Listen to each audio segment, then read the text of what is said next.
नमस्कार साथियों, स्वागत है आप सभी का दा विद्यांजलि पर। मैं हूं जगदीश यादव। आप हैं हमारे साथ केमिकल बॉन्डिंग और मॉलिक्यूलर स्ट्रक्चर के लेक्चर नंबर 4 में डिस्कस करने के लिए।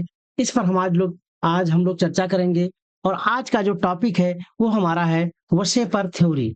अगर हम वसेपर थ्योरी की बात करें, जिसे आप वेस्पर थ्योरी भी बोलते हैं, इसका पूरा नाम होता है valence shell electron pair repulsion theory. अगर हम वैलेंस सेल की बात करें तो वैलेंस सेल का मतलब है outermost shell. Outermost shell के जो इलेक्ट्रॉन पेयर हैं, ये दो तरह से होते हैं। या तो वो बांड बनाने में इन्वॉल्व है तो बांड पेयर इलेक्ट्रॉन, अगर बांड नहीं बना रहे हैं तो लोन पेयर इलेक्ट्रॉन।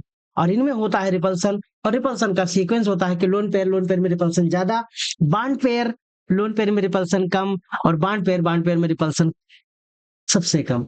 तो इस तरह से दो इलेक्ट्रॉन पेयर उनके रिपल्सन के क्राइटेरिया के बेस पर हम लोग आगे की बात करेंगे। हम इस सेशन में आगे बढ़े, तो सेशन में आगे बढ़े उससे पहले हम लोग कुछ बातों पर डिस्कशन करेंगे, क्योंकि जैसा कि हम लोग वसेपर थ्योरी को हम जाने हैं, क्या इलेक्ट्रॉन पेयर रिपल्सन थ्योरी, तो सबसे पहला हमारा काम होगा एक बार हम इलेक्ट्रॉन पेयर को काउंट कर लें। क्योंकि वैलेंस सेल का मतलब तो हम लोग जानते ही हैं क्या, कि आउटर मोस्ट सेल। लेकिन इनके इलेक्ट्रॉन पेयर को हम कैसे काउंट करेंगे, इसको लेकर के हम बात करेंगे। और इसके लिए आपके पास एक प्यारा सा फार्मूला है, नंबर ऑफ हाइब्रिड ऑर्बिटल, या नंबर ऑफ वैलेंसी फैक्टर, या इसी को आप कह लीजिए number of electron pair count करने का फार्मूला। क्या फार्मूला है? आपका जो सेंट्रल एटम है, उस सेंट्रल एटम के वैलेंस इलेक्ट्रॉन कितने हैं, वैलेंस का मतलब आउटर मोस्ट सेल के इलेक्ट्रॉन। फिर उसके बाद number of monovalent atom surrounding, यानी उस केंद्रीय परमाणु के चारों तरफ कितने एक संयोजी परमाणु जुड़े हुए हैं, एक संयोजी परमाणुओं की संख्या उतना जोड़ेंगे। फिर माइनस आवेश, ये हमारा फार्मूला है। यहाँ पर इस लाइन पर हम थोड़ा सा स्टार लगाएंगे। स्टार का मतलब क्या है, इस पर हम थोड़ा सा डिस्कशन करेंगे। आपको यहाँ ध्यान रखना है कि जब इस तरह की सिचुएशन आए तो मोनोवैलेंट एटम की अगर हम बात करें, तो मोनोवैलेंट एटम के लिए जितने एटम जुड़ेंगे वो एक गुणे समथिंग आपका होगा। जितने एटम जुड़े हैं उतने, एक एटम है तो एक, दो है तो दो, तीन है तो तीन, इस तरह से आपका चलेगा। यानी मोनोवैलेंट एटम जितने होंगे उतना ही हम उन्हें ले लेंगे। But in case of divalent atom, divalent atom specially आप ऑक्सीजन की बात करो, या कहीं पर सल्फर आपका जुड़ा हुआ है डबल बॉन्ड से, या ऐसी सिचुएशन जब आपकी दिखेगी, तो ऐसे में इनकी संख्या हम जीरो लेते हैं। मेरी बात आप इतना ध्यान रखें। मोनोवैलेंट एटम को आप एज इट इज आप ऐड कीजिए, जितने मोनोवैलेंट एटम है उतनी संख्या जोड़ दीजिए। बट अगर डाईवैलेंट एटम है, स्पेशली अगर ऑक्सीजन है, उस केस में इसकी संख्या हम शून्य लेते हैं, और मेरा फार्मूला आपका आगे काम करता रहेगा। क्लियर हुई बात? अगर आप इसे कैलकुलेट करेंगे, कैलकुलेट करने के बाद में जो आपका आंसर मिलेगा वो तो 2 3 4 5 6 7 इस तरह से नंबर मिलेंगे। ये जो नंबर आपको मिलते हैं, this is called electron pair, या वैलेंसी फैक्टर, या नंबर ऑफ हाइब्रिड ऑर्बिटल, ये तमाम अन्य नामों से भी हम लोग जानते हैं। अगर वैलेंसी फैक्टर आपका 2 मिला, इसका मतलब sp हाइब्रिडाइजेशन 3 मिला, तो sp2 हाइब्रिडाइजेशन 4 मिला, तो sp3 हाइब्रिडाइजेशन 5, sp3d हाइब्रिडाइजेशन 6 का मतलब sp3d2, 7 का मतलब sp3d3। ये आपको बहुत अच्छे से पता होना चाहिए। कुछ एग्जाम्पल्स आपको लेकर के चलने हैं। अगर आपको हाइब्रिडाइजेशन पता चल गया तो आगे की बहुत सारी बातें आप समझ लेंगे। सबसे पहले हम इस फार्मूले का एप्लीकेशन देखेंगे कि फार्मूला हम कैसे अप्लाई करेंगे, और फार्मूले को अप्लाई करते हुए अगर मैं हाइब्रिडाइजेशन पता कर लूं तो उससे आप ज्योमेट्री भी फाइंड कर लेंगे। अब यहां तक की यात्रा हम लोग कराए हैं, अब आप समझिए आगे की तरफ। इंपॉर्टेंट बात ये हो जाता है कि पूरा ये जो आप इलेक्ट्रॉन पेयर काउंट कर रहे हो, इसमें मुझे सबसे पहले पता करना होता है वैलेंस सेल के इलेक्ट्रॉन। और वैलेंस सेल के इलेक्ट्रॉन के लिए आपको इलेक्ट्रॉनिक कॉन्फ़िगरेशन आना चाहिए, और इलेक्ट्रॉनिक कॉन्फ़िगरेशन से आप सारी चीजें कैलकुलेट कर लेंगे। हम यहाँ पर इस सेशन में आगे बढ़ने के लिए हम आपको एक पीरियोडिक टेबल दिखा रहे हैं। इसमें आपके लिए इतना कर दे रहे हैं कि आप यहाँ से जनरली फाइंड कर लीजिए। अगर वो फर्स्ट ग्रुप का है तो इसके आउटर मोस्ट सेल में एक इलेक्ट्रॉन, इसके दो इलेक्ट्रॉन। डी वाले को लेकर के हमको ज्यादा कुछ बात नहीं करना है। अगर यहाँ पर आए तो वैलेंस सेल में 3 electron, 4 electron, 5 electron, 6 electron, 7th electron, और यहाँ 8th इलेक्ट्रॉन। अगर आपका कोई एलिमेंट इन ग्रुप्स में है तो उस हिसाब से आप जान लीजिएगा। और बाकी इसका सही तरीका यही है कि आप इलेक्ट्रॉनिक विन्यास इलेक्ट्रॉनिक कॉन्फ़िगरेशन लिख करके आप उसे अच्छे से पता करें। और अगर वैलेंस शेल के इलेक्ट्रॉन आप पता कर लिए, फिर सराउंडेड एटम पता कर लिए, माइनस चार्ज पता कर लिया, इनका आपने हाफ कर दिया, जो वैल्यू आई वहां से आप हाइब्रिडाइजेशन पता कर लेंगे, वहां से आप ज्योमेट्री भी प्रिडिक्ट कर लेंगे। ये आप बहुत अच्छे से समझ गए। हाँ, इस चैप्टर में हम आगे बढ़े, इसके लिए जो ज्योमेट्री है, linear, trigonal, planar, tetrahedral, trigonal, bipyramidal, octahedral, ये आपका पेंटागोनल है। क्या है? Pentagonal, bipyramidal. ये जो आपको शेप मिल रहे हैं, इनका 3 डायमेंशन कैसा है, इनका 3 डायमेंशनल अरेंजमेंट कैसा है, ये आपको बहुत अच्छे से आना चाहिए, क्योंकि इसके लिए आपको प्रीवियस लेक्चर को देख करके ये सारे ज्योमेट्री आप समझ लें। फिर अब हम आगे बढ़ते हैं। आगे बढ़े तो आगे बढ़ने पर मेरा जो टॉपिक मिला है वो आपका है कैलकुलेशन ऑफ लोन पेयर और बॉन्ड पेयर। मैं कुछ एग्जांपल आपके साथ लूं और फिर मैं आगे की तरफ बढ़ जाऊं। CH4 केंद्रीय परमाणु कौन है? कार्बन। कार्बन के आयतन कोष में 4 इलेक्ट्रॉन। कितने परमाणु जुड़े हैं? 4। इसके ऊपर कोई चार्ज है? कोई चार्ज नहीं है। बटा यानी आप डिवाइड बाई 2, टोटल इलेक्ट्रॉन आप कैलकुलेट करोगे तो आपको मिलेगा 4/4 + 4 यानी 8/2 आपको मिलेगा 4 इलेक्ट्रॉन पेयर। क्या इतनी बात आप समझ पाए? आप कोई दूसरा एग्जांपल ले लीजिए। PCl5, फास्फोरस के आउटर मोस्ट शेल में कितने इलेक्ट्रॉन? 5। ये आपको पता होना चाहिए क्योंकि पीछे चल करके हम आपको बता दिए।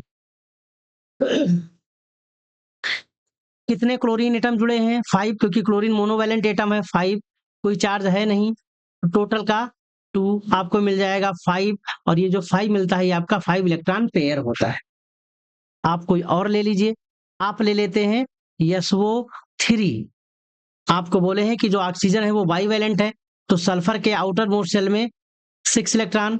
ऑक्सीजन बाईवैलेंट होने की वजह से ऑक्सीजन की जो काउंटिंग है वो नहीं करेंगे, तो हो जाएगा 0, माइनस कोई चार्ज है ही नहीं, अपान में 2, और 2 का मतलब आपको मिल गया 3 इलेक्ट्रॉन पेयर। यहां तक कोई दिक्कत? यहां तक कोई दिक्कत नहीं। आप अगला भी देख लीजिए। SO4 -2, यहां भी आप देख लीजिए। सल्फर के आउटर मोस्ट शेल में 6 इलेक्ट्रॉन है। ऑक्सीजन आपका जुड़ा है जो कि बाईवैलेंट एटम है, इसके लिए आप लेंगे भैया इसको 0। फिर चार्ज कितना है? -2 है। आप इसको सॉल्व करिए, बटा यानी डिवाइड बाई 2। 6 माइनस माइनस का हो जाएगा प्लस, 6 + 2/2, इसका मतलब आपको मिल जाएगा 8/2।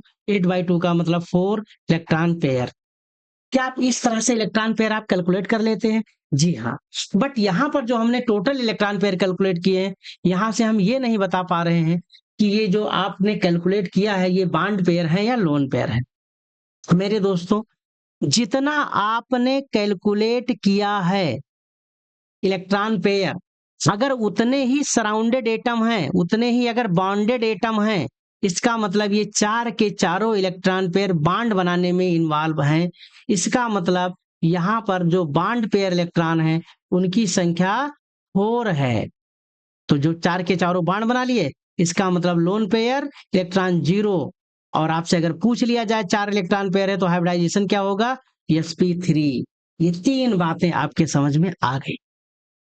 यहाँ पर आप देख लीजिए 5 इलेक्ट्रॉन पेयर हैं। 5 इलेक्ट्रॉन पेयर का मतलब हाइब्रिडाइजेशन sp3d। कैसे? अभी आपको हम यहाँ बताए हैं भैया। देख लीजिए इलेक्ट्रॉन पेयर की संख्या कितनी है? 5 है, तो इसका मतलब क्या है? sp3d। चलिए हम यहाँ देख लेते हैं sp3 हाइब्रिडाइजेशन।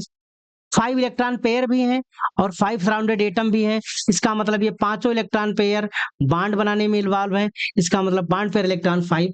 और जब 5 के पांचों बॉन्ड बना रहे हैं, इसका मतलब यहाँ लोन पेयर इलेक्ट्रॉन कुछ भी नहीं है।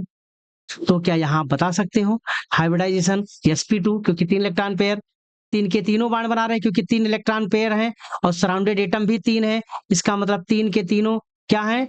बॉन्ड पेयर इलेक्ट्रॉन है। यानी यहाँ की लोन पेयर इलेक्ट्रॉन 0 है। यहाँ भी आपका वही सिचुएशन है। 4 इलेक्ट्रॉन पेयर का मतलब हाइब्रिडाइजेशन sp3। 4 के चारों बॉन्ड बना रहे हैं क्योंकि सराउंडेड एटम भी 4 ही हैं। इसका मतलब यहाँ लोन पेयर इलेक्ट्रॉन 1 भी नहीं है। क्या इतनी बात हम समझ पाए? ये जो डिस्कशन हमने कुछ एग्जांपल लेकर के किया, क्या यहाँ तक की बात आपके समझ में आई? अगर इतनी बात आपके समझ में आ रही है तो मैं कुछ एग्जाम्पल और भी ले लेता हूँ। कुछ एग्जाम्पल मैं और लूँ। सबसे पहले हम बात कर रहे हैं भैया ClF3 की। क्लोरीन आउटर मोर शेल में 7 इलेक्ट्रॉन, क्योंकि ये कितने वैलेंस इलेक्ट्रॉन है इसको लेकर के हमने आपकी पीरियोडिक टेबल दे दी है। बाकी आप इलेक्ट्रॉनिक कॉन्फ़िगरेशन निकाल करके आप पता कर लीजिएगा। अगर आपको इसके बाद भी समझ में नहीं आता तो कमेंट करिएगा, हम आपको जरूर बताएंगे कि कैसे क्या कर रहे हैं। आप देखिएगा क्लोरीन के आउटर मोर शेल में कितने इलेक्ट्रॉन? 7। इससे जुड़े हुए एटम कितने हैं भैया? 3 है। कोई चार्ज है नहीं। अपान में 2 आप कैलकुलेट करोगे 5 आएगा। ये 5 क्या है? इलेक्ट्रॉन पेयर है। और जैसे ही 5 इलेक्ट्रॉन पेयर आया आप तुरंत बताएंगे हाइब्रिडाइजेशन sp3d। अब 5 इलेक्ट्रॉन पेयर आपने कैलकुलेट किया, ध्यान दीजिए। आपने इलेक्ट्रॉन पेयर कैलकुलेट किया 5, लेकिन सराउंडेड एटम कितने हैं? 3। इसका मतलब 5 में से जो बॉन्ड पेयर इलेक्ट्रॉन है उनकी संख्या 3 है, तो बच गए जो 2 वो मेरे दोस्त लोन पेयर इलेक्ट्रॉन हैं। क्या आप इस तरह से आप फार्मूले का यूज करके hybridization, number of bond pair electron, number of lone pair electron, क्या आप पता कर लेंगे? मुझे पूरा भरोसा है कि आप इसे बहुत अच्छे से पता कर लेंगे। अगर कोई चार्ज भी लगा है तो आपको परेशान होने की कोई जरूरत नहीं है।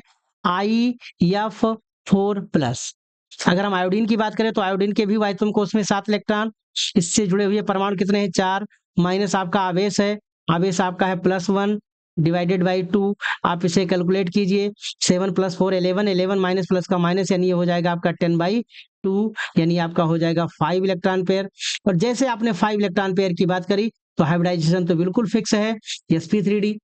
अब 5 इलेक्ट्रॉन पेयर में से कितने सराउंडेड एटम है? 4। इसका मतलब 5 इलेक्ट्रॉन पेयर में से 4 बॉन्ड बना रहे हैं, और 4 बॉन्ड बना रहे हैं, इसका मतलब बॉन्ड पेयर इलेक्ट्रॉन 4 हैं। बॉन्ड पेयर इलेक्ट्रॉन 4, यानी जो बच गया वो क्या है? Loan pair electron. इस तरह से आपने देखा। क्या यहां तक आपको कोई दिक्कत है? मुझे लग रहा है आपको कोई दिक्कत नहीं हो रही होगी। ClF4, जीरान के आउटर मोर शेल में 8 इलेक्ट्रॉन, सराउंडेड एटम 4, कोई चार्ज नहीं है, डिवाइडेड बाई 2, कैलकुलेट कीजिएगा 6 इलेक्ट्रॉन पेयर। और 6 इलेक्ट्रॉन पेयर का मतलब हाइब्रिडाइजेशन sp3d2। 6 इलेक्ट्रॉन पेयर में से बॉन्ड कितने बना रहे हैं? क्योंकि सराउंडेड एटम 4 हैं, इसका मतलब 4 बॉन्ड बना रहे हैं, यानी बॉन्ड पेयर इलेक्ट्रॉन की संख्या कितनी है? 4 है। समझ गए? बच कितने गए? 2। ये दोनों हमारे क्या हैं? लोन पेयर इलेक्ट्रॉन हैं। क्या हम ये समझ पा रहे हैं मेरे दोस्त? हाँ, मुझे लग रहा है कि आप इसे बहुत अच्छे से समझ पा रहे हैं। अगर इतनी बात आप समझ पा रहे हैं तो हम आगे की तरफ बढ़ेंगे, और अगर आगे की तरफ बढ़ें तो मुझे 2 टर्म और सीखने हैं। वो 2 टर्म कौन सीखने हैं? रेगुलर ज्योमेट्री और इरेगुलर ज्योमेट्री। मेरे दोस्तों, अभी तक हमने एक फार्मूला अप्लाई किया। उस फार्मूले को अप्लाई करते हुए हमने ये पता कर लिया कि सेंट्रल एटम के पास कितने इलेक्ट्रॉन पेयर हैं, और उस इलेक्ट्रॉन पेयर में कितने बॉन्ड पेयर इलेक्ट्रॉन हैं और कितने लोन पेयर इलेक्ट्रॉन हैं। अगर हम इतनी बात समझ पा रहे हैं तो मेरे दोस्त, यहां पर आपको 2 सिचुएशन मिलेगी। आपके मॉलिक्यूल में जो सेंट्रल एटम है, उस सेंट्रल एटम के पास या तो लोन पेयर होगा या लोन पेयर नहीं होगा। या तो लोन पेयर इलेक्ट्रॉन होगा या लोन पेयर इलेक्ट्रॉन नहीं होगा। अगर लोन पेयर इलेक्ट्रॉन प्रेजेंट है, इसका मतलब इसको हम बोलेंगे इरेगुलर ज्योमेट्री। क्या बोलेंगे? Irregular geometry. यानी उसकी ज्योमेट्री क्या होगी? उसकी ज्योमेट्री क्या होगी? इरेगुलर ज्योमेट्री होगी। ल- लेकिन अगर लोन पेयर नहीं है, नो लोन पेयर का केस है, अगर नो लोन पेयर का केस है, इसकी ज्योमेट्री क्या होगी? रेगुलर ज्योमेट्री होगी। मेरे दोस्तों, ये बात आपको बहुत अच्छे से समझ में आ रही होगी। रेगुलर ही बस आप इतना केवल समझ लीजिए। अब हमारे मन में आएगा इस रेगुलर और इरेगुलर ज्योमेट्री से हमें क्या संबंध है, क्या मतलब समझे? हाँ, अब आपको बता रहे, ध्यान दीजिए, अभी आपने पढ़ा था हाइब्रिडाइजेशन, sp3, sp3d, sp3d2, इनकी वजह से सबकी अपनी अपनी ज्योमेट्री थी, और जो सबकी अपनी अपनी जैसे sp3d की वजह से आपने कहा था टेट्राहेड्रल, sp3d की वजह से कहा था ट्राइगोनल, बाइपिरामिडल, sp3d2 का मतलब आपने कहा था पेंटागोनल, ओ सॉरी ऑक्टाहेड्रल, ये आपने पढ़ा था। ये जो आप बता रहे हो ये उसकी ज्योमेट्री है, और एक हाई यानी हाइब्रिडाइजेशन जो ज्योमेट्री बता रही हो, मॉलिक्यूल का शेप भी अगर उसी के अकॉर्डिंग है, इसका मतलब वो रेगुलर ज्योमेट्री है। शेप बिल्कुल वही है जैसा ज्योमेट्री बता रही है हाइब्रिडाइजेशन वाली, इसे क्या कहेंगे? Regular geometry. जैसा हाइब्रिडाइजेशन कह रहा है उसी के अकॉर्डिंग मॉलिक्यूल का शेप होगा, बट इरेगुलर ज्योमेट्री का मतलब जो मॉलिक्यूल का जो शेप होगा वो हाइब्रिडाइजेशन के अकॉर्डिंग नहीं होगा, कुछ और होगा। क्या इतनी बात समझ गए? यहाँ शेप को लेकर के आप यहाँ फाइंड करेंगे कि ज्योमेट्री रेगुलर है या इरेगुलर, बस आप इतना ध्यान रखिए। आपका पहला काम है आप इलेक्ट्रॉन पेयर काउंट करें, इसमें से बॉन्ड पेयर और लोन पेयर काउंट करें, और बॉन्ड पेयर लोन पेयर पता चल गया तो दो सिचुएशन, एक तो लोन पेयर की संख्या 0 यानी नो लोन पेयर का केस होगा, जिसकी वजह से आपको क्या मिलेगा? रेगुलर ज्योमेट्री, और एक जगह लोन पेयर प्रेजेंट होगा, इसका मतलब यहां पर आपको मिलेगा इरेगुलर ज्योमेट्री। रेगुलर ज्योमेट्री का मतलब जैसा हाइब्रिडाइजेशन कह रहा है, मॉलिक्यूल का शेप हाइब्रिडाइजेशन के अकॉर्डिंग होगा, बट इरेगुलर ज्योमेट्री में शेप हाइब्रिडाइजेशन के अकॉर्डिंग ना होकर के कुछ और होगा। अब वो कुछ और होगा, इसी को तो हमें समझना है। मेरे दोस्त, आप इतनी बात समझ चुके हैं, इसका मतलब क्या रेगुलर और इरेगुलर ज्योमेट्री में क्लियरेंस आया? जी हाँ, मेरे पास केस है एक नो लोन पेयर इलेक्ट्रॉन का केस, यानी लोन पेयर इलेक्ट्रॉन की संख्या कितनी है? 0। ये केस है रेगुलर ज्योमेट्री की। क्या मैं आरजी लिख करके आपको समझा पा रहा हूँ? यस। अगला है लोन पेयर इलेक्ट्रॉन कुछ है, 0 नहीं है, लोन पेयर इलेक्ट्रॉन की संख्या कुछ है, 1 2 3 4, ऐसी सिचुएशन में ज्योमेट्री आपकी हो जाएगी इरेगुलर ज्योमेट्री। तो रेगुलर और इरेगुलर ज्योमेट्री अगर हमने समझ लिया तो हम आगे की तरफ बढ़े। क्या कहेंगे? जैसे अब हम एक एग्जाम्पल लेते हैं CH4, दूसरा एग्जाम्पल लेते हैं NH3, और अगला एग्जाम्पल हम लेते हैं H2O। मेरे दोस्तों, बिना देर किए हुए आप इनमें इलेक्ट्रॉन पेयर आप काउंट करें। आप जानते हैं कार्बन के आउटर मोस्ट शेल में 4 इलेक्ट्रॉन, सराउंडेड एटम 4 हैं, कोई चार्ज है नहीं, इस तरह से आपने कैलकुलेट किया, आपको मिला 4 इलेक्ट्रॉन पेयर। यहाँ भी आप देखिए नाइट्रोजन के वाइटम कोष में 5 इलेक्ट्रॉन है, सराउंडेड एटम 3 है, कोई चार्ज लगा नहीं है, बटा 2 आपको मिलेगा 4 इलेक्ट्रॉन पेयर। सेम ऑक्सीजन के आयतन कोष में 6 इलेक्ट्रॉन, सराउंडेड एटम 2 है, कोई चार्ज है नहीं, अपान में 2 आपको क्या मिल जाएगा भैया? 4 इलेक्ट्रॉन पेयर। कोई दिक्कत? 4 इलेक्ट्रॉन पेयर में से अगर आपसे हम पूछ ले भैया हाइब्रिडाइजेशन क्या होगा? sp3। कितने बॉन्ड पेयर इलेक्ट्रॉन है? बॉन्ड पेयर इलेक्ट्रॉन की संख्या 4 है। लोन पेयर की बात करें तो लोन पेयर की संख्या 0 है। यहाँ पर अगर हम आपसे बात करें 4 इलेक्ट्रॉन पेयर का मतलब हाइब्रिडाइजेशन तो sp3 होगा, but number of electron pair में कितने सराउंडेड एटम है? 3। नाइट्रोजन 3 हाइड्रोजन से जुड़ा है, यानी nitrogen is surrounded by 3 hydrogen atom, surrounded atom 3, इसका मतलब 4 इलेक्ट्रॉन पेयर में से 3 तो बॉन्ड बना रहे हैं, यानी आपके पास बॉन्ड पेयर इलेक्ट्रॉन की संख्या कितनी हो गई? 3, और लोन पेयर इलेक्ट्रॉन की संख्या हो गई 1। अगला एग्जाम्पल आप ले लीजिए, टोटल इलेक्ट्रॉन पेयर आपका मिला है 4, यानी sp3 हाइब्रिडाइजेशन, और 4 में से सराउंडेड एटम, क्योंकि सेंट्रल एटम यहाँ ऑक्सीजन है, सराउंडेड एटम क्या है? हाइड्रोजन। कितने सराउंडेड एटम? 2, इसका मतलब बॉन्ड पेयर इलेक्ट्रॉन 2, और बाकी जो बच गए वो आपके लोन पेयर है। क्या इतनी बात आप समझ गए? हाँ, मैं इतनी बात समझ गया। अगर हम इतनी बात समझ गए तो मेरे दोस्त जब आप इनकी ज्योमेट्री बनाने की कोशिश करोगे, क्योंकि sp3 का मतलब होता है टेट्राहेड्रल। क्या मतलब होता है? टेट्राहेड्रल। क्या मतलब होता है? टेट्राहेड्रल। अगर आप इतनी बात आप समझ पा रहे हो तो आप भैया बनाइए टेट्राहेड्रल। ये आपका रहा कार्बन, इस तरफ आप टेट्राहेड्रल ज्योमेट्री आप बना दीजिए। आप एक हाइड्रोजन यहाँ जोड़ दीजिए, एक हाइड्रोजन यहाँ जोड़ दीजिए, एक हाइड्रोजन यहाँ जोड़ दीजिए, एक हाइड्रोजन यहाँ जोड़ दीजिए। इस तरह से CH4 स्ट्रक्चर आपको क्या मिला? टेट्राहेड्रल। ये वही टेट्राहेड्रल है जो हाइब्रिडाइजेशन बोल रहा है, और उसी के अकॉर्डिंग बन रहा है। इसका मतलब ये क्या है? Regular geometry. अमोनिया के पास हम आकर के देखें, अमोनिया नाइट्रोजन है सेंट्रल एटम, इसके पास एक लोन पेयर है। लोन पेयर आपका इस तरह से, ये जो डायरेक्शन इसमें आपने लोन पेयर रख दिया, इस तरफ आप एक हाइड्रोजन, इधर एक हाइड्रोजन, इस तरह से एक हाइड्रोजन। क्योंकि जो लोन पेयर है ये शेप को डिसाइड नहीं करता है, इसका मतलब ये एक्चुअल में नाइट्रोजन के साथ यहाँ पर लोन पेयर, और ये कुछ इस तरह से दिखेगा, और इस तरह से जो स्ट्रक्चर आपको मिलेगा, ये स्ट्रक्चर कतई टेट्राहेड्रल तो है ही नहीं। होना क्या चाहिए? टेट्राहेड्रल।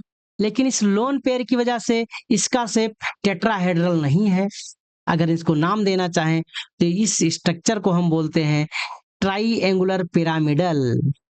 क्योंकि भैया ऐसे नीचे देखो, ऐसे है, फिर ऊपर तंबू की तरह लगा हुआ है ना, गुंबद की तरह, तो ये पिरामिडल शेप है। इसको हम क्या बोलते हैं? Triangular pyramidal. क्या मेरे दोस्त इतना समझ गए? क्या इस मालिक्यूल का शेप हाइब्रिडाइजेशन के अकॉर्डिंग है?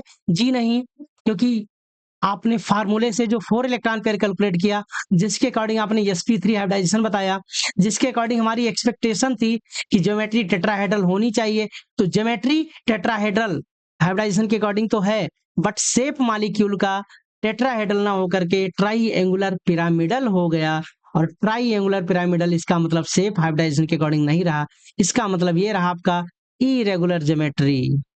यहाँ पर वैसे ही है टेट्राहेड्रल, यानी रेगुलर ज्योमेट्री। सिमिलरली अगर हम यहाँ आ जाएं, इसके पास आ जाएं, तो इसके पास आने के बाद में ऑक्सीजन आपका हाइब्रिडाइजेशन sp3 टेट्राहेड्रल अरेंजमेंट, लेकिन इसमें आपके पास लोन पेयर दो हैं, तो दो लोन पेयर को आप कहीं भी आप अरेंज करके दिखा दीजिए, चाहे जहां दिखा दो, दोनों एक के जैसे हैं, और दुई हाइड्रोजन आपस में आप जोड़ दीजिए। इसका मतलब ऑक्सीजन के पास दुई लोन पेयर हैं और दुई हाइड्रोजन आपस में जुड़े हुए हैं। अगर आप इस शेप को देखें तो ये ऐसा लग रहा है कि जैसे ऑक्सीजन के साथ ये दो हाइड्रोजन लगे हैं, यानी अंग्रेजी का ये वी अल्फाबेट है, यानी मॉलिक्यूल वी शेप में है, या वैसे कहो तो ये बेंट है, या और नाम देना चाहो तो ये एंगुलर शेप में है। वाओ! हाइब्रिडाइजेशन के अकॉर्डिंग हम सोच रहे थे टेट्राहेड्रल, बट दो लोन पेयर की वजह से इसका शेप टेट्राहेड्रल ना होकर के वी शेप में आ गया। इसका मतलब ये भी इरेगुलर ज्योमेट्री का एग्जाम्पल है। क्या मेरे दोस्तों रेगुलर और इरेगुलर को समझ पाए? अगर इतनी बात समझ गए तो फिर मुझे आगे डिस्कशन करने की कोई जरूरत नहीं है। अगर लोन पेयर इलेक्ट्रॉन 0, इसका मतलब ज्योमेट्री और शेप एक जैसे होंगे, और ऐसी सिचुएशन में आप कहेंगे रेगुलर ज्योमेट्री। लेकिन अगर लोन पेयर इलेक्ट्रॉन प्रेजेंट है, तो लोन पेयर इलेक्ट्रॉन की संख्या 0 ना होकर के अगर कुछ भी है, तो ऐसी सिचुएशन में जहां पर आप लोन पेयर रखते हो वो शेप को डिसाइड नहीं करता है। ऐसे समझ लो कि वो एक ऐसा गुब्बारा था जो फूट गया, जो गायब हो गया, और ऐसी सिचुएशन में जो शेप होगी वो शेप ज्योमेट्री के अकॉर्डिंग नहीं होगी। और जब ज्योमेट्री के अकॉर्डिंग नहीं होगी, ऐसी सिचुएशन में हम इसे क्या बोलते हैं? Irregular geometry. जैसे आपका CH4 है, जैसे आपका NH3 है, जैसे आपका H2O है। यहाँ पर आपने देखा कि लोन पेयर एक भी नहीं था, तो आपने रेगुलर ज्योमेट्री, रेगुलर शेप बताया, टेट्राहेड्रल वही था जो ज्योमेट्री बता रही थी, जो हाइब्रिडाइजेशन बता रहा था। बट यहाँ पर आपने देखा एक लोन पेयर इलेक्ट्रॉन था, और लोन पेयर इलेक्ट्रॉन एक होने की वजह से टेट्राहेड्रल होने वाला जो मॉलिक्यूल की ज्योमेट्री जो टेट्राहेड्रल थी, वो टेट्राहेड्रल में मॉलिक्यूल ना होकर के इसका शेप हो जाता है पिरामिडल, और इस एंगुलर पिरामिडल होने की वजह से हाइब्रिडाइजेशन के जैसा नहीं है, इसलिए इसको हम क्या बोल दिए, इरेगुलर ज्योमेट्री। वाटर को आपने देख लिया, 2 लोन पेयर इलेक्ट्रॉन प्रेजेंट थे, इसलिए वी शेप में आ गया। इसका मतलब ये भी टेट्राहेड्रल से ज्योमेट्री के जैसा इसका शेप नहीं है, यानी ये भी इरेगुलर ज्योमेट्री का मामला आ गया। मेरे दोस्तों, ये सारी बातें आप बहुत अच्छे से समझ पा रहे हैं। अगर इतनी बात आप समझ गए तो बहुत सारे टर्म इससे यूज होंगे और इन्हीं सारी प्रॉब्लम्स को समझाने का काम आगे करेगा। साथ ही जो लोन पेयर इलेक्ट्रॉन होते हैं, ये जो लोन पेयर इलेक्ट्रॉन होते हैं, ये शेप को तो चेंज कर ही देते हैं, साथ ही साथ ये बॉन्ड एंगल को भी चेंज कर देते हैं। क्योंकि बॉन्ड एंगल को चेंज करने का मतलब क्या है, लोन पेयर में रिपल्सन ज्यादा होता है, इसलिए उसे धक्का मुक्की करके जो बॉन्ड पेयर के इलेक्ट्रॉन उनको पास पास ले आते हैं, बॉन्ड एंगल को घटा देते हैं, चेंज कर देता है। आगे हम डिटेल में बात करेंगे। यहां पर आ गया है ज्योमेट्री और शेप में क्या मतलब। अभी आप देख लीजिए, जब आप हाइब्रिडाइजेशन की बात करते हो, हाइब्रिडाइजेशन से जब आप फाइंड करते हो कि हाइब्रिडाइजेशन sp3 है, तो इस समय आप बताते हैं कि ज्योमेट्री टेट्राहेड्रल होनी चाहिए। बिल्कुल सही है। और जब आप एग्जाम्पल ले रहे हैं CH4, NH3 और H2O, सब में आपको पता है हाइब्रिडाइजेशन sp3 है, तो सबकी ज्योमेट्री टेट्राहेड्रल है, सबकी ज्योमेट्री टेट्राहेड्रल है। बट अगर हम शेप की बात करें तो इसमें तो सारे के सारे बॉन्ड पेयर ही हैं, तो इसका तो टेट्राहेड्रल का टेट्राहेड्रल ही है। बट ये आपका क्या हो जा रहा था, ट्राई एंगुलर पिरामिडल। क्या हो जा रहा था, ट्राई एंगुलर पिरामिडल। ये इसका शेप है। वाटर ज्योमेट्री तो टेट्राहेड्रल थी sp3 हाइब्रिडाइजेशन के अकॉर्डिंग, बट यहां पर जो मॉलिक्यूल का जो शेप है वो वी शेप में हो जाता था, यानी ये वेंट शेप में आ जाता था। और इस तरह से शेप और ज्योमेट्री में आपको वेरिएशन, आपको डिफरेंस समझ में आ गया होगा। क्या आप इतनी बात समझ गए कि शेप और ज्योमेट्री से क्या मतलब है। हाइब्रिडाइजेशन जो बताए, हाइब्रिडाइजेशन जो बताए वो ज्योमेट्री है। क्या है, ज्योमेट्री है। लेकिन आप बॉन्ड पेयर और लोन पेयर इलेक्ट्रॉन, इन सबको देखते हुए जो शेप आपको मिले,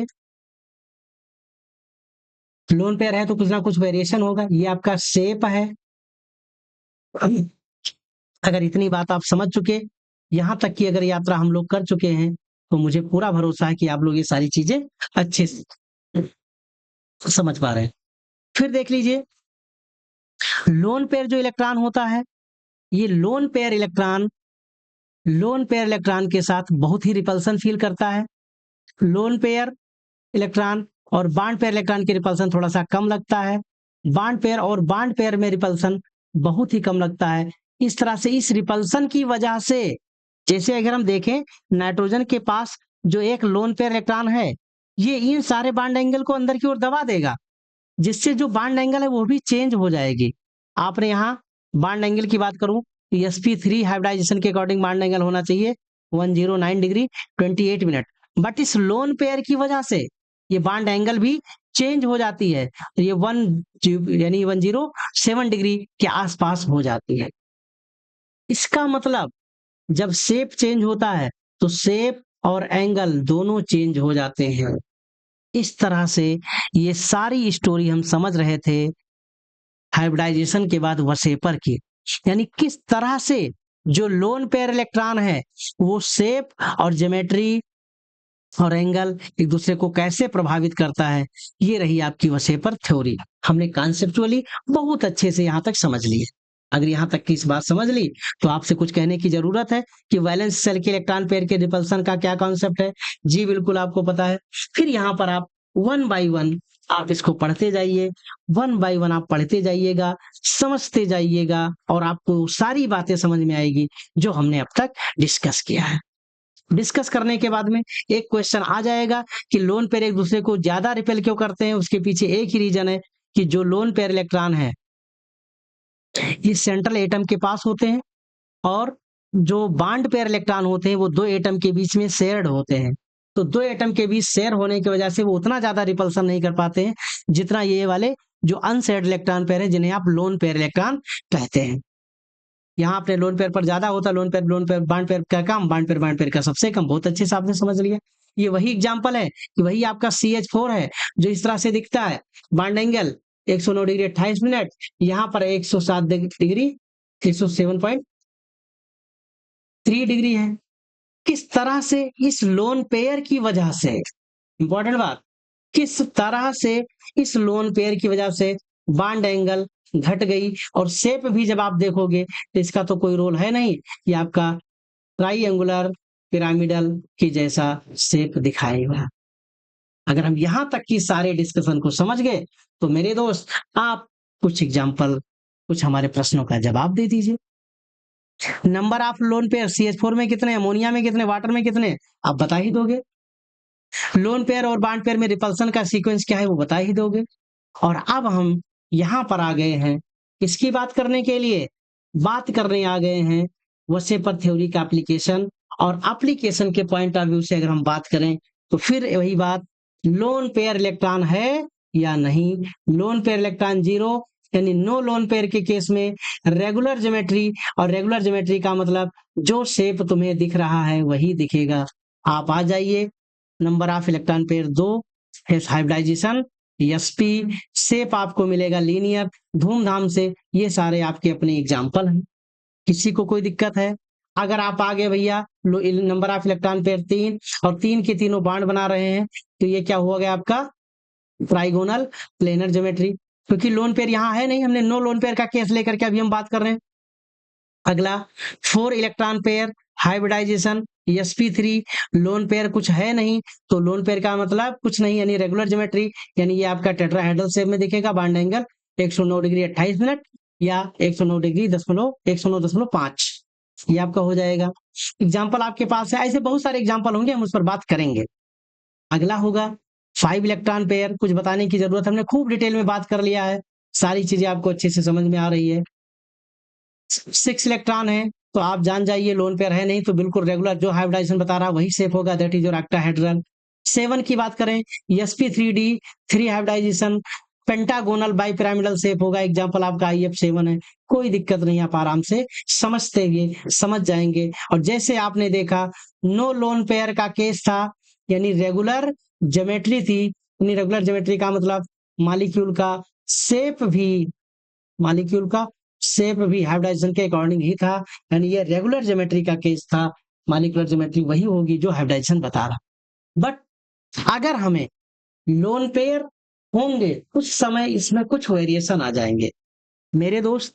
अब आप ये अलग अलग टाइप की जो ज्योमेट्री है उनको आपने समझ लिया, क्या लीनियर है, क्या ट्राइगोनल प्लेनर है, बेंट क्या है, टेट्राहेड्रल क्या है, ट्राइगोनल पिरामिडल क्या है, ट्राइगोनल बाइपिरामिडल क्या है, ठीक है, ऑक्टाहेड्रल क्या, ये सब आप समझ रहे हो। इनको आपको इनका मॉडल बना करके पेन से या जैसे भी आप बना बना के सीख लीजिए। और फिर अब हम 1 बाय 1 बात करने वाले हैं।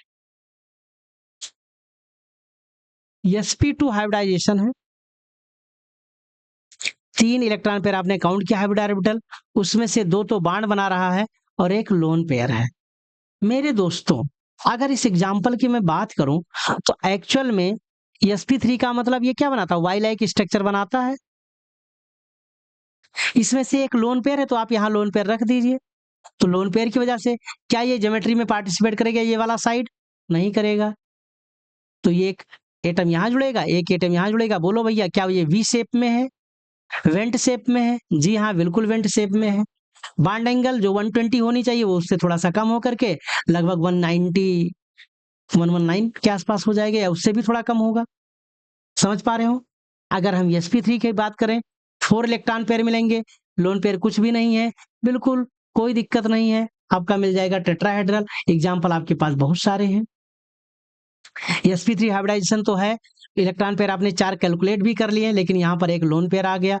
लोन पेयर आ जाएगा तो वही जो आपका टेट्राहेड्रल शेप जो बन रहा है, उस टेट्राहेड्रल में एक बल्ब को आप वहां से फ्यूज कर दीजिए, फिर आपका ये जो शेप बनेगा वो शेप इस तरह से बन जाएगा। इसको आप क्या बोलेंगे, टेट्राहेड्रल और ट्राइगोनल पिरामिडल हो जाएगा। अभी आप देख ही चुके हो अमोनिया के केस में, कुछ बताने की जरूरत नहीं है। यहाँ पर आ गया भैया 4 इलेक्ट्रॉन पेयर तो जरूर है, बट इस केस में आप देख रहे हैं द्वि लोन पेयर, द्वि बॉन्ड पेयर। अब मॉलिक्यूल का टाइप ये है, इसमें वेंट या एंगुलर वाटर का केस ले लीजिए, आप समझ जाएंगे। इस तरह से आप अलग अलग एग्जाम्पल, ये टेबल को आप बहुत अच्छे से आप देखिए और समझिए। हाइब्रिडाइजेशन पता करो, लोन पेयर पता करो, फिर टाइप पता करो, आपको शेप पता चल जाएगी। अगला एग्जाम्पल हम यहाँ पर आते हैं। sp3d हाइब्रिडाइजेशन की बात करें, 5 इलेक्ट्रॉन पेयर, 5 के 5 बांड बना रहे हैं, लोन पेयर एक भी नहीं। इसका मतलब रेगुलर ज्योमेट्री, रेगुलर ज्योमेट्री का मतलब जो बता रहा है हाइब्रिडाइजेशन उसी के अकॉर्डिंग होगा, मुझे कोई दिक्कत नहीं है। लेकिन जैसे ये आपका आ गया sp3d में, आपका मॉलिक्यूल इस तरह से है, 4 और एक लोन पेयर, ये सब शेप को आप कैसे समझोगे? इसके लिए चलो मैं आपसे बात करता हूं और इन दोनों एग्जाम्पल को लेकर के। तो सबसे पहले हम आ जाते हैं अपने स्लाइड पर। यहाँ पर अभी आपने कहा एक एग्जाम्पल हम ले लेते हैं, SF4, सल्फर के आउटर मोर शेल में 6 इलेक्ट्रॉन, बॉन्डेड एटम 4, कोई चार्ज है नहीं, तो हम डायरेक्ट इसको ऐसे कर दे रहे हैं। 10 इलेक्ट्रॉन पेयर 10/2 आपको मिल जाएगा 5 इलेक्ट्रॉन पेयर, और 5 इलेक्ट्रॉन पेयर में से 4 आपके बॉन्ड बना रहे हैं और एक आपका लोन पेयर इलेक्ट्रॉन है। लोन पेयर जैसे हो गया तो भैया लोन पेयर इलेक्ट्रॉन एक, इसका मतलब इरेगुलर ज्योमेट्री, इसका मतलब मॉलिक्यूल का शेप वो तो नहीं होगा जो बता रहा है। बता क्या रहा है हाइब्रिडाइजेशन? हाइब्रिडाइजेशन क्या बताएगा? sp3d हाइब्रिडाइजेशन कह रहा होगा भैया ट्राइगोनल बाई पिरामिडल तुम बनाओ, ट्राइगोनल बाई पिरामिडल। लेकिन क्योंकि यहाँ एक लोन पेयर है इसलिए ये तो होगा नहीं, लेकिन क्या होगा? इसके लिए बनाना तो आपको ट्राइगोनल बाई पिरामिडल ही होगा। अब ट्राइगोनल बाई पिरामिडल आप बना दीजिए। अगर आप बना रहे हो तो आप इस तरह से आप बनाते हैं, ये 3 तो ऐसे प्लेन में होते हैं, और एक आपका ऐसे होता है ऊपर की तरफ, और एक होता है ऐसे ही प्लेन के नीचे की तरफ। कोई दिक्कत? कितने बॉन्डेड एटम है? 4। कितने लोन पेयर हैं? एक। लोन पेयर को आप इक्वेटोरियल पोजीशन पर रखोगे क्योंकि ये कम रिपल्सन फील करता है, और आप मिनिमम रिपल्सन की सिचुएशन में ही रखेंगे, और बाकी आप फ्लोरीन को आप ऐसे जोड़ दीजिए। बीच में कौन सा परमाणु है? सल्फर है। ये कौन है? सल्फर है। इसकी वजह से शेप में तो कोई प्रभाव पड़ेगा नहीं, और शेप में कोई प्रभाव नहीं पड़ेगा तो बीच में आपका सल्फर, और इस तरह से हम इसको थोड़ा सा घुमा के बना दे रहे हैं। इस तरह से आपके 2 फ्लोरीन ऐसे जुड़ गए और एक फ्लोरीन ऐसे ऊपर की तरफ है।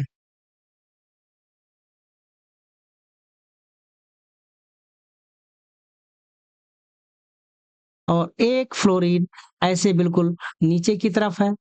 अगर आपको देख रहे हो तो आपने पार्कों में बहुत सारे ऐसे झूले देखे होंगे, इसको हम क्या कहते हैं? झूला। इधर से इधर बच्चा बैठता है, इधर घूम उठाता है, इसको ऊपर उठाता है, वही वाला झूला है, सीसा झूला। और एक लोन पेयर यहाँ पर मिल रहा है। होना क्या चाहिए? ट्राइगोनल बाई पिरामिडल, ये ज्योमेट्री बोल रही है, बट एक्चुअली शेप क्या रहा? शेप हो गया इसका सीसा शेप में। क्या शेप हो गया? सीसा। हिंदी में बोलो तो ढेकुली, आपने गांव में या आपने देखा होगा रेलवे क्रॉसिंग पर जो लगी होती है, ढेकुली शेप में हो गया। क्या इतनी बात हम समझ पा रहे हैं कि किस तरह से लोन पेयर की वजह से ज्योमेट्री डिस्टर्ब हो जा रही है? आप बहुत अच्छे से समझ रहे हैं। अगर आप इतनी बात समझ पा रहे हैं तो मैं एक एग्जांपल आपसे और ले लेता हूं। अगला एग्जांपल मैं ले रहा हूं ClF3। आप पता करिए 7 + 3/2 आपको मिलेंगे 5 इलेक्ट्रॉन पेयर, और 5 इलेक्ट्रॉन पेयर का मतलब हाइब्रिडाइजेशन sp3d। लोन पेयर कितने? बॉन्ड पेयर देखो भैया 5 है, 5 में से 3 बॉन्ड पेयर 3, तो लोन पेयर भैया 2। हाइब्रिडाइजेशन sp3d है। शेप बनाने के लिए आपको बनाना तो वही पड़ेगा मेरे दोस्त। ऐसे आप बनाइए, ये जो बिल्कुल हम खींचते हुए ऊपर नीचे हैं। कितने लोन पेयर हैं भैया? 2 लोन पेयर को हमने ऐसे रख दिया। कितने फ्लोरीन जोड़ना है? 3। एक फ्लोरीन यहाँ जोड़ दो, एक फ्लोरीन यहाँ जोड़ दो, एक फ्लोरीन यहाँ जोड़ दो। बीच में आपका Cl है ही, इसका मतलब बीच में आपका Cl है। इस तरफ एक फ्लोरीन लगा है, इस तरफ एक फ्लोरीन लगा है, और एक फ्लोरीन ऐसे लगा हुआ है, और 2 लोन पेयर आपके ऐसे से बचे हुए हैं। ये जो आपको मिला है ये क्या है? टी शेप है। अंग्रेजी का कौन सा अक्षर है ये? टी शेप है। क्या आप इस तरह से, क्या इस टेबल को आप 1 बाय 1 बना के समझ लोगे? किस तरह से 4 बॉन्ड पेयर, एक लोन पेयर में इसे हम सीसा कह दिए, 3 और 2 के केस में अभी आप देख लिए टी शेप कह दिया। एग्जाम्पल अलग अलग हैं, इनको आप 1 बाय 1 करके देख लीजिएगा। sp3d2 की बात करें, उसमें भी आप समझ जाओगे। एक एग्जाम्पल हम और ले लेते हैं, आगे हम बढ़िया से 1 बाय 1 बताएंगे, कोई दिक्कत नहीं है, लेकिन फिर भी आपको एक बार सोचवा देते हैं। जैसे Xc F4, जिनान के आउटर मोड सेल में 8 इलेक्ट्रॉन, सराउंडेड एटम 4 बाई 2, आपने कैलकुलेट किया 12 by 2, that is your 6 electron pair. और 6 इलेक्ट्रॉन पेयर में से कितने बाड बना रहे हैं भैया? बाड बनाने वाले हैं 4। लोन पेयर कितने हो गए भैया? 2। हाइब्रिडाइजेशन से पूछो, 6 इलेक्ट्रॉन पेयर का मतलब हाइब्रिडाइजेशन sp3d2। ज्योमेट्री क्या होनी चाहिए? ऑक्टाहेड्रल। एक बार शेप चेक करें तो ऑक्टाहेड्रल को आपको बनाना पड़ेगा, और ऑक्टाहेड्रल अगर आप बना रहे होंगे तो सेंट्रल एटम से ऐसे और ऐसे 4 बना दीजिए, एक ऐसे ऊपर की तरफ, एक ऐसे नीचे की तरफ। अब इसमें आपको देखना क्या है, लोन पेयर कितने हैं भैया? लोन पेयर आपके पास हैं 2। एक काम करिए, लोन पेयर को एक दूसरे के 180 पर रख दीजिए अपोजिट डायरेक्शन में, तो बाकी ये बीच में आपका हो गया Xc, और उसके चारों तरफ कौन जुड़ गए? फ्लोरीन। क्या हम देख रहे हैं भैया, जो हमारा Xc है, एक लोन पेयर ऊपर की तरफ, एक लोन पेयर नीचे की तरफ, और एक फ्लोरीन इस साइड में, एक फ्लोरीन इस साइड में, सिमिलरली एक फ्लोरीन इस साइड में। और ये सारे के सारे एटम सेम है, सारी भुजाएं सेम है। इस तरह से क्या बना लिया? ये वर्ग के आकार का। वर्ग का मतलब स्क्वायर, और स्क्वायर कैसा है? एक ही प्लेन में है, इसके क्या बन गया? Square planar. होना क्या चाहिए? ऑक्टाहेड्रल हो गया, स्क्वायर प्लेनर। रेगुलर की इरेगुलर मेरे दोस्त? Irregular geometry. शेप हाइब्रिडाइजेशन के अकॉर्डिंग उस ज्योमेट्री से डिफरेंट है, इसका मतलब इरेगुलर। मेरे दोस्तों, बहुत सारे एग्जांपल्स को देखते हुए आप अब यहाँ 1 बाय 1 कैलकुलेट करते समय वी शेप या इन सारे एग्जांपल्स को लेकर के चलेंगे। ज्योमेट्री ट्राइगोनल प्लेनर है, बट शेप क्या हुआ? शेप ऑफ मॉलिक्यूल अलग हो गया। वेंट, यहाँ पर आपका अमोनिया वाला मॉलिक्यूल है, ट्राइगोनल पिरामिडल होना चाहिए। टेट्राहेड्रल, एक लोन पेयर, डिस्टर्ब कर दिया सारी व्यवस्था, बल्ब फ्यूज हो गया। वाटर का केस ले लीजिए, आप देखिए 2 ही बॉन्डेड एटम है, 2 लोन पेयर, बल्ब फ्यूज कर दिया, बेंड शेप हो गया। साथ ही साथ एंगल भी इसका घट करके कितनी हो जा रही है? 104.5 डिग्री। आप AB4 इसमें आ जाइए, किस तरह से? ट्राइगोनल बाई पिरामिडल है, बट हो क्या गया? sp3d वाला केस है ये। आप इसे पता कर लेंगे ना, बार बार कुछ करने की जरूरत है नहीं। सीसा शेप एग्जांपल आपका F4। अगला एग्जांपल AB3L2 टाइप, 3 और 2 आप समझ जाएंगे। टी शेप में आ गया, क्योंकि दोनों लोन पेयर को आपने इक्वेटोरियल पोजीशन पर रखा। लोन पेयर वाला बॉन्डिंग में पार्टिसिपेट करता नहीं है, तो आपका हो गया टी शेप। होना क्या चाहिए? Trigonal bi pyramidal. AB5L, ये सिचुएशन जो आपको देखने को मिल रही है, क्या है ये? ऑक्टाहेड्रल। ऑक्टाहेड्रल होना चाहिए, बट एक बल्ब फ्यूज, एक लोन पेयर है, क्या हो गया? Square pyramidal. ये भैया चारों भुजाएं बराबर है, इसे स्क्वायर हो गया, और एक ऊपर की तरफ है, इसको आप ऐसे भरोगे तो भरने पर एक पिरामिड टाइप का बनेगा। इसका क्या नाम हो गया? स्क्वायर पिरामिड या स्क्वायर पिरामिडल। कोई दिक्कत? इस तरह से आप लोग 1 बाय 1 बहुत अच्छे से समझ पा रहे हैं। अगर आप इतनी बात समझ पा रहे हैं तो मेरे दोस्तों, अब मेरे कुछ प्रश्नों का जवाब आप देते हुए चलिए। इसमें कौन सा ऑक्टाहेड्रल शेप में, आप बहुत अच्छे से बता दोगे। क्या मैं बताते चलूं? एक तो बता देता हूं, बाकी आप पता करते चलिएगा। क्या यहाँ तक आप सारी बात समझ पा रहे हो? Number of lone pair in XCF4 अभी आपको करके ही दिखाए हैं, आपको कोई दिक्कत नहीं होगी। फिर यहाँ पर हम आते हैं, और यहाँ पर अगर आप देखें तो कुछ कॉन्सेप्चुअल क्वेश्चन है, इनको आप पढ़िएगा, इनका आंसर आप बहुत अच्छे से समझ जाएंगे। इसमें आपको कुछ विशेष करने की भी जरूरत नहीं। ये कुछ है जिनका आपको मॉलिक्यूल का शेप बताना है, किसके अकॉर्डिंग? और शेपर थ्योरी के अकॉर्डिंग। अगला क्वेश्चन आप ये बता दीजिए। इस तरह से अगला क्वेश्चन आपका ये रहा, इस पर भी आप डिस्कस कर लीजिए। फिर इन प्रश्नों को भी आप जवाब दीजिए, और इन सारे प्रश्नों का जवाब आप मुझे कमेंट बॉक्स में दीजिएगा। अगर अब तक के सारे सेशन में आपने जो पूरा देखा है, सारी बातें आपको अच्छे से समझ में आई होंगी, और इतनी लंबी यात्रा तक आप हमारे साथ रहे, इसके लिए आपको बहुत बहुत शुक्रिया, धन्यवाद, थैंक यू।